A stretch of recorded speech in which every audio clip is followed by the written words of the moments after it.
வணக்கம், நான் உங்கள் சுரேஷ். இப்போ நம்ம எங்க இருக்குன்னு பாத்தீங்கன்னாக்கா வேப்பம்பட்டுல இருந்து ஒரு 3 கிலோமீட்டர் தொலைவில் தாங்க நம்ம புதிய சைட் ஒன்று லான்ச் பண்ணியிருக்கோம். மிக அற்புதமான சைட்டு. நம்ம சைட்டுக்கு பக்கத்துல தான் இந்த அம்மன் ஆலயம் இருக்கு.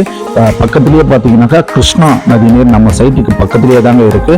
அதனால என்னைக்கும் தண்ணி பஞ்சம் என்றது என்னைக்கும் கிடையாது. அதாவது நீங்க பாக்குறது ஒரு 10 அடியிலேயே தண்ணீர் வசதிகள் நிரம்பிய இடம். அதாவது மக்கள் வாழ்வாதாரத்துக்கு தேவையான எல்லா வசதிகளும் அமைஞ்ச ஒரு இடம் தாங்க இது.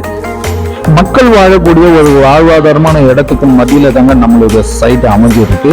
அதாவது பாத்தீங்கன்னாக்கா நம்மளுடைய சைட்டு முழுவதுமே தார் சாலைகள் அமைக்கப்பட்டு, மின் விளக்குகள் அமைக்கப்பட்டு, குடிநீர் வசதிகள் அமைக்கப்பட்டு மிகவும் அற்புதமாக பிரம்மாண்டமான சைட்டா லான்ச் பண்ணியிருக்கீங்க. இந்த சைட்டு பாத்தீங்கன்னாக்கா ஸ்கொயர் ஃபீட் 1100 ரூபாங்க. 1100 ரூபாய் ஒரு 1/4 ரவுண்டு நீங்க வாங்கினீங்கன்னா 6,60,000 ரூபா வருங்க. ஒரு 20 லட்ச ரூபா ஒரு 1/4 ரவுண்ட்ல ஒரு இடம் வாங்கி நீங்க வீடு கட்டி சந்தோஷமா குடியேறலாங்க. அவ்வளவு ஒரு அற்புதமான இடங்க இது. நீங்க தயவு செய்து இதை மிஸ் பண்ணிடாதீங்க. இந்த வாய்ப்பை தவற விட்டுறாதீங்க. இடம் வாங்குங்க, வீடு கட்டுங்க, குடியேறுங்க, சந்தோஷமா இருங்க.